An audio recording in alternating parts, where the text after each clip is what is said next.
Hello students, स्वागत है आप सभी का आपके अपने यूट्यूब चैनल स्टडी विद एहसान पर। और जैसा कि थंबनेल से आपको मालूम है कि आज हम लोग समान अध्ययन के सेट 7 को देखेंगे। इससे पहले ऑलरेडी 6 सेट्स को हम लोग देख चुके हैं और इन सब सेट्स का लिंक डिस्क्रिप्शन बॉक्स में अवेलेबल है। अगर आप में से किसी ने उन सेट्स को नहीं देखा है तो डिस्क्रिप्शन बॉक्स में जाकर लिंक पर क्लिक करें और उन सेट्स को ज़रूर देखें। स्टूडेंट्स, जैसा कि मैंने आपको पहले भी बताया कि ये सारे सेट्स बीपीएससी द्वारा कंडक्ट किए जाने वाले टीचर्स भर्ती प्रतियोगिता परीक्षा जो 2023 है, एक बहुत बड़ी बहाली है, बीपीएससी कंडक्ट कराएगी। उसके लिए बहुत ही ज़्यादा इम्पोर्टेंट है और हर स्तर पर अगर आप शिक्षक प्रतियोगी परीक्षा का सिलेबस देखेंगे, पाठ्यक्रम देखेंगे तो उसमें समान अध्ययन ज़रूर है और समान अध्ययन से बहुत सारे क्वेश्चंस बनते हैं। तो इसलिए भी समान अध्ययन का पोर्शन आपके लिए बहुत ही ज़्यादा अहम है, बहुत ही ज़्यादा महत्व रखता है। इसी के लिए आपके अपने इस चैनल पर लगातार प्रैक्टिस सेट्स आप उसे कह सकते हैं अपलोड किए जाते रहते हैं। 6 सेट्स अपलोड हो चुके हैं, आज ये 7वां सेट है। हम लोग देखेंगे 7वां सेट आज। और चलिए शुरू करते हैं। इसमें कुछ वन लाइनर्स, जैसा कि मैंने आपको पहले भी बताया है, जो कि अक्सर एमसीक्यू के फॉर्म में आपके फाइनल प्रतियोगी परीक्षाओं में देखने को मिलते हैं। और ख़ासकर अगर परीक्षाएं बिहार में कंडक्ट होने वाली हैं, बीएसएससी या बीपीएससी उसे कंडक्ट कराने जा रही है, तो ये सारे क्वेश्चंस और भी ज़्यादा महत्वपूर्ण हो जाते हैं। अगर आपने भी प्रतियोगी परीक्षाओं को फेस किया है तो आप भी समझ जाएंगे कि ये सारे क्वेश्चंस कितने इंपॉर्टेंट हैं। इसी तरह के क्वेश्चंस अक्सर एग्ज़ाम में आते रहते हैं। तो चलिए स्टूडेंट शुरू करते हैं। और उससे पहले एक छोटी सी गुजारिश है, अगर आप चैनल पर नए हैं, चैनल को सब्सक्राइब नहीं किया है, चैनल को सब्सक्राइब कर दें और बेल आइकन को भी प्रेस कर दें। पहला वन लाइनर आप देख सकते हैं, टाइफाइड रोग से शरीर का आंत प्रभावित होता है। जी हाँ, शरीर का क्या प्रभावित होता है? आंत प्रभावित होता है। ये अक्सर क्वेश्चन आता है कि टाइफाइड से शरीर का कौन सा अंग प्रभावित होता है, तो आपको लिखना है क्या? आंत प्रभावित होता है। इंपॉर्टेंट क्वेश्चन है, पूछा हुआ क्वेश्चन है। ये भी आप जान लें कि बीएसएससी और बीपीएससी द्वारा दोनों के द्वारा ये क्वेश्चन पूछा हुआ है। उसके बाद फिर आपका मधुशाला, जो कि एक बहुत ही फेमस, बहुत ही लोकप्रिय रचना है, कि रचयिता लिखने वाले कौन हैं? हरिवंश राय बच्चन। जी हाँ, हरिवंश राय बच्चन। और ये कौन है? मशहूर अभिनेता अमिताभ बच्चन के पिता हैं। उसके बाद फिर आप देखिए, दाभोल विद्युत परियोजना। दाभोल विद्युत परियोजना किस राज्य में है? जी हाँ, किस राज्य में है? बहुत ही इंपॉर्टेंट क्वेश्चन, किस राज्य में है? तो आपको याद रखना है, कहाँ है? महाराष्ट्र में। जी हाँ, महाराष्ट्र में है दाभोल विद्युत परियोजना, महाराष्ट्र में। उसके बाद फिर आपका क्वेश्चन आता है कि मार्टिन लूथर किंग ने रंग भेद विरोधी आंदोलन का नेतृत्व किया था। जी हाँ, रंग भेद आंदोलन का नेतृत्व किसने किया था? मार्टिन लूथर किंग ने किया था। उसके बाद क्वेश्चन आता है, जिप्सम का रासायनिक नाम क्या है? जी हाँ, जिप्सम और यूरिया, ये पूछता रहता है बार बार, इसका रासायनिक नाम। तो जिप्सम का रासायनिक नाम क्या है? आप याद रखें कि जिप्सम का रासायनिक नाम है कैल्शियम सल्फेट। जी हाँ, कैल्शियम सल्फेट को ही एक स्पेशल नेम, जिसको कि आपने अगर रसायन शास्त्र का अध्ययन किया है, आप केमिस्ट्री के स्टूडेंट हैं, तो आप जानते होंगे कि किसी भी कंपाउंड के 2 नेम हैं, एक कॉमन नेम और एक आईयूपीएसी नेम। तो कॉमन नेम में जिप्सम और आईयूपीएसी में उसे कैल्शियम सल्फेट का नाम दिया गया है।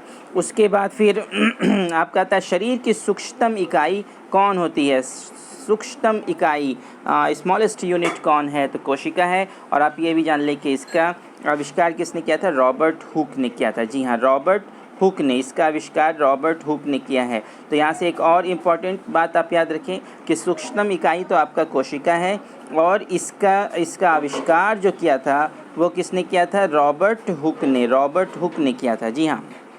उसके बाद फिर क्या है, शरीर में कोलेस्ट्रॉल के आधिक्य, यानी कि जब उसकी मात्रा ज़्यादा हो जाए, आधिक्य के कारण क्या होता है? दिल का दौरा पड़ता है। जी हाँ, दिल का दौरा, हार्ट अटैक की जो शिकायत इतनी ज़्यादा बढ़ती जा रही है, बहुत से लोग आप देख रहे होंगे आजकल हार्ट अटैक या दिल की बीमारियों से ग्रसित हैं, तो उसमें एक बड़ा रोल किसका होता है? कोलेस्ट्रॉल के बढ़ जाने का। जी हाँ, कोलेस्ट्रॉल के बढ़ जाने का। उसके बाद फिर क्वेश्चन आता है कि ग्रेनाइट किस तरह का चट्टान है? ये डायरेक्ट क्वेश्चन पूछ लिया तो आप जान लें कि ग्रेनाइट आग्नेय चट्टान है। और ये वन लाइनर देखिए किस तरह बनाया है कि ग्रेनाइट आग्नेय चट्टान में पाया जाता है। जी हाँ, दोनों तरह से आपका क्वेश्चन पूछा जाता है कि ग्रेनाइट आखिर किस तरह का चट्टान है। तो आप याद रखेंगे ग्रेनाइट आग्नेय चट्टान है। और किस चट्टान में पाया जाता है? तो आग्नेय चट्टान में पाया जाता है। चलिए, उसके बाद सबसे विशालतम, सबसे बड़ा रेगिस्तान कौन है? सबसे बड़ा रेगिस्तान, ये क्वेश्चन तो बार बार एसएससी BSSC और BPSC में भी पहले पूछा जा चुका है कि सबसे बड़ा रेगिस्तान आपका कौन है, तो सबसे बड़ा रेगिस्तान आपका सहारा है। जी हाँ, the largest desert, Sahara desert. उसके बाद फिर क्या है, मध्य रात्रि का सूर्य, मध्य रात्रि का सूर्य संपूर्ण आर्कटिक वृत्त की एक परिघटना है। जी हाँ, कहाँ की परिघटना है, संपूर्ण यानी कि पूरे आर्कटिक वृत्त की एक परिघटना है। उसके बाद क्वेश्चन आता है क्षण चुंबक, क्षण चुंबक में सर्वाधिक चुंबकत्व कहाँ होते हैं, दोनों ध्रुवों पर, यस दोनों पोल्स पर, नॉर्थ पोल्स और साउथ पोल पर सर्वाधिक चुंबकत्व यानी कि मैग्नेटिज्म में सबसे ज़्यादा, मैग्नेटिक पावर सबसे ज़्यादा, मैग्नेटिक स्ट्रेंथ सबसे ज़्यादा कहाँ होता है, दोनों पोल्स पर, जिसे आप हिंदी भाषा में क्या कहेंगे, दोनों ध्रुवों पर होता है। जी हाँ, बहुत ही इंपॉर्टेंट वन लाइनर्स आपके लिए स्टूडेंट्स। अगर वीडियो अच्छा लग रहा है तो इसे लाइक कर दें और शेयर भी कर दें और चैनल को सब्सक्राइब करना ना भूलें।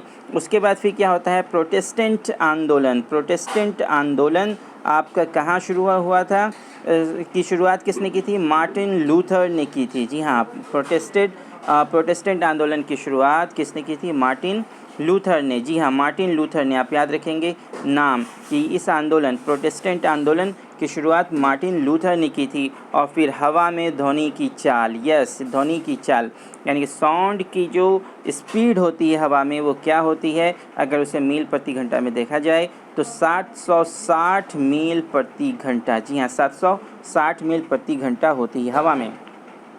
उसके बाद फिर आप देखिए क्वेश्चन आता है कि फील्ड मार्शल ई रोमेल एक फ्रांसीसी थे। जी हाँ, कहाँ के थे, ये भी क्वेश्चन आया है कि फ्रांसीसी मार्शल ई रोमेल कहाँ के थे, वो एक फ्रांसीसी थे यानी कि फ्रांस के थे। उसके बाद फिर चलचित्र बनाने वाले प्रथम भारतीय, यस चलचित्र बनाने वाले प्रथम भारतीय कौन थे, दादा साहेब फाल्के, जो ढूंढी गोविंद फाल्के, उनका असल नाम क्या था, ढूंढी गोविंद फाल्के, लेकिन वो दादा साहेब फाल्के के नाम से मशहूर हुए। बहुत ही बड़ा एक अवार्ड भी दिया जाता है, दादा साहेब फाल्के अवार्ड फिल्म की दुनिया में, तो आप इसके बारे में भी जान रहे होंगे। अब उसके बाद देखिए राष्ट्रीय गीत वंदे मातरम किस किताब में है, राष्ट्रीय गीत वंदे मातरम किस किताब में, आनंद मठ में संकलित है। जी हाँ, आनंद मठ में। और इसका आपका इसके राइटर का भी नाम मालूम ही होगा, बंकिम चंद्र चटर्जी। चलिए उसके बाद फिर लुधियाना किस नदी के किनारे, ये भी क्वेश्चन आया है, लुधियाना सतलज नदी के किनारे स्थित है। जी हाँ, सतलज नदी, अक्सर इस तरह के क्वेश्चन आते हैं कि कौन सा शहर किस नदी के किनारे स्थित है, ये इस तरह के क्वेश्चंस आपको देखने को मिलते हैं, खासकर अगर बिहार में होने वाली प्रतियोगी परीक्षाओं की बात की जाए। और उसके बाद फिर रेडियो एक्टिव किरणें कितने प्रकार की होती हैं, 3 प्रकार की होती हैं। जी हाँ, अगर आप रसायन शास्त्र के विद्यार्थी हैं, आपने केमिस्ट्री पढ़ा है तो आपको मालूम होगा कौन कौन से होते हैं, अल्फ़ा, बीटा और फिर गामा। जी हाँ, अल्फ़ा, बीटा और गामा 3 तरह की रेडियो एक्टिव किरणें होती हैं। ये सारे वन लाइनर्स क्वेश्चन स्टूडेंट्स आपके आने वाली प्रतियोगी परीक्षाओं के लिए बहुत ही ज़्यादा महत्व रखता है, बहुत ही ज़्यादा महत्वपूर्ण है। आप इन क्वेश्चंस को, इन सेट्स को लगातार देखते रहें, बल्कि मैं तो कहूँगा कि बार बार देखें ही तो आपको आसानी से याद हो जाएगा, उसके बजाय कि आप किसी कॉपी में लिखें, उसे लिखने में भी टाइम जाएगा, टाइम ज़्यादा नहीं है, आपको ज़्यादा कवर करना है और भी सारी चीज़ें हैं, तो आप इन्हें बार बार देखते रहें ताकि आपको ऐसे ही याद हो जाए कम समय में। तो चलिए स्टूडेंट्स, आज के लिए बस इतना ही, फिर मिलेंगे सेट 8 के साथ अगले वीडियो में, तब तक के लिए धन्यवाद।